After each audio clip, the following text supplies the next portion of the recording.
अस्सलाम वालेकुम। आप देख रहे हैं कैपिटल डिजिटल और मैं हूं रुखशान मीर। 25 मार्च को इस्लामाबाद हाई कोर्ट के 6 जजेस की जानिब से लिखे गए खत ने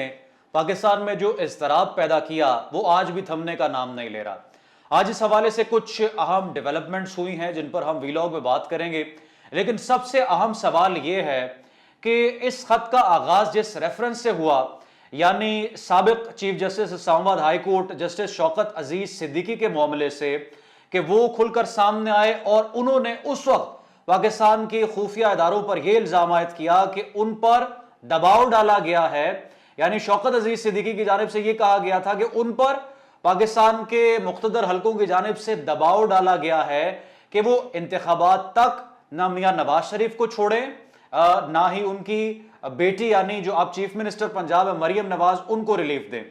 तो उस वक्त इमरान खान का क्या रद्द अमल था और आज नून लीग इस 6 जजेस के खत को किस तरह से डील कर रही है, हम इस पर बुनियादी तौर पर बात करेंगे वीलॉग में। कुछ अहम चीजें आज जो हुई वो मैं आपके सामने रखता हूं। 25 मार्च को ये जो खत लिखा गया, इसमें बहुत से खौफनाक इंकशाफात किए गए।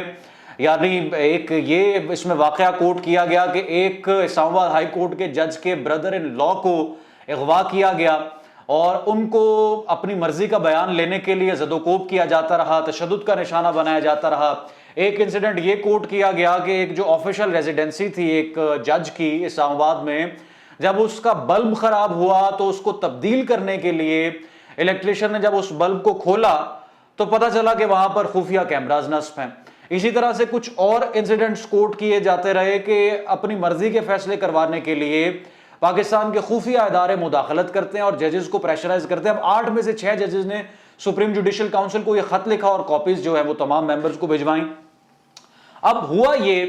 कि प्राइम मिनिस्टर शहबाज शरीफ मैदान में आए, उन्होंने इस मामले पर चीफ जस्टिस से एक मुलाकात की और इस पर एक इंक्वायरी कमीशन बनाने का उन्होंने ऐलान किया। और जो साबिक चीफ जस्टिस हैं, गैर मुतनाज़ा चीफ जस्टिस हैं तसद्दुक़ हुसैन जिलानी साहब, उनको इसकी सरबराही सौंप दी गई। अब तसद्दुक़ हुसैन जिलानी साहब, आपको याद होगा कि 2018 में पाकिस्तान तहरीक इंसाफ की तरफ से ये नाम सामने आया था निगरान वजीर आजम के लिए, उनके पसंद के उम्मीदवार थे तसद्दुक़ हुसैन जिलानी साहब। लेकिन आज ये डेवलपमेंट हुई कि जिलानी साहब ने कहा कि मैं तो इस मामले में पढ़ने वाला नहीं हूँ, ये तो एक अदारे की सालमियत के उसके तशख़्ख़ुस के सरीहन खिलाफ वर्जी है। और जाहिर है कि वाज़े हो गई ये बात कि ये मैटर इदारे का एक इंटरनल मैटर है और जिस तरह से काजी फायजीसा साहब ने आज इस पर सो मोटो नोटिस लिया, लेना तो 25 तारीख को चाहिए था, लेकिन आज उन्होंने इस पर अगर आज खुद नोटिस लिया तो सुप्रीम कोर्ट को इन तमाम तर तहफ़्फ़ुज़ात को और इन शिकायत को देखना होगा। और जो शौकत अजीज सिद्दीकी साहब से इस खत का आगाज हुआ, जो उन्होंने इल्ज़ामात आयद किए थे आज से तकरीबन 5-5.5 साल पहले, वही इल्जामात हैं और ये उन्हीं इल्जामात की कॉन्टिन्यूटी है। बुनियादी तौर पर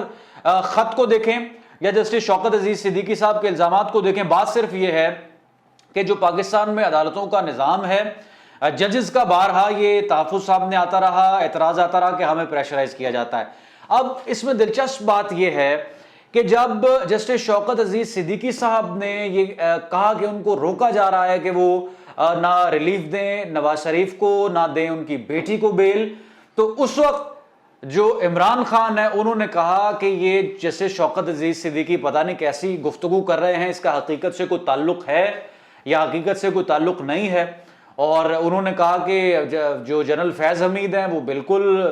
मैन ऑफ हिज वर्ड हैं और उन्होंने फैज़ हमीद साहब तो इस तरह का कोई इकदाम नहीं उठा सकते, लिहाजा फैज़ हमीद पर इल्ज़ाम लगाना जो कि उस वक्त DGISI थे या उनको मुतनाज़ा बनाने की कोशिश जैसे शौकत अजीज सिद्दीकी साहब की तरफ से की जा रही है, ये उस वक्त PTI का मौक़िफ़ था। आज ये स्टेटमेंट इमरान खान की तरफ से कोट किया जा रहा है कि वो कहते हैं कि उनकी जमहूरियत के लिए ये जो स्ट्राइव है या जो बड़ी स्ट्रगल है और ये जो 6 जजेस का ख़त है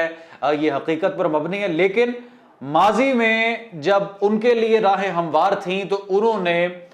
इस पर कॉम्प्रोमाइज़ किया। और आज मुस्लिम लीग नवाज या वो आवाज़ें जो मुस्लिम लीग नवाज के साथ खड़ी हैं, वो 6 जजेस के खत का तमस्खुर उड़ा रहे हैं और एक इतने सीरियस इशू को, एक इतने सीरियस मैटर को इस तरह से हवा में उड़ाने की कोशिश कर रहे हैं। अब जैसे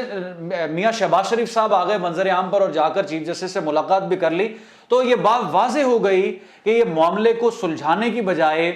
دبانے کی ایک کڑی ہے اور حکمت عملی ہے، کیونکہ آپ جانتے ہیں کہ جو ہمارے پرائم منسٹر ہیں بڑے افہام و تفہیم کے ساتھ، اور ماضی میں بھی جتنے ادوار میں میاں نواز شریف صاحب بھی پرائم منسٹر رہے، اسٹیبلشمنٹ کے ساتھ شہباز شریف صاحب کے جو تعلقات ہیں ان کو تنقید کا نشانہ بنائیں یا جو بھی کہیں، لیکن وہ تو مثالی تعلقات ہیں۔ تو اگر یہ اس طرح سے کمیشن بنانے کی کوشش کی گئی، ججز انکوائری کمیشن، اور اس کی سربراہی سے انکار کیا تھا صدوق حسین جیلانی صاحب نے، تو اب یہ ظاہر ہے کہ ذمہ داری تو پھر سپریم کورٹ پر ہے، اور جس از خود نوٹس کی اب سماعت 7 رکنی بینچ تشکیل پا گیا ہے، اب بہت جلد اس کی سماعت ہونے والی ہے۔ لیکن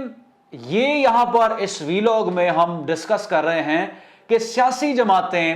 صرف اپنے اقتدار کے لیے اور اپنے اچھے وقت کو گزارنے کے لیے اصولوں پر کس طرح سے کمپرومائز کرتی ہیں، اور عدالتی نظام ہو، فریڈم آف پریس ہو پاکستان میں، جمہوریت ہو، یا جو نظام عدل ہے اس کی شفافیت ہو، پی ٹی آئی ہو یا مسلم لیگ نواز یا پھر ہو پیپلز پارٹی، اپنے اپنے ادوار میں اپنے اپنے مفادات کے لیے تمام سیاسی جماعتوں نے اپنا موقف تبدیل کیا، اور یہی غلطی آج مسلم لیگ نواز کر رہی ہے جو اس کو نہیں کرنی چاہیے، اور آنے والے دنوں میں اس کے لیے انتہائی خطرناک ثابت ہوگی۔ کامنٹ سیکشن میں قیمتی رائے سے ضرور آگاہ کریں۔ رخشان میر کو دیں۔ کیپٹل ڈیجیٹل سے اجازت، دوبارہ حاضر ہوں گے۔ اللہ حافظ۔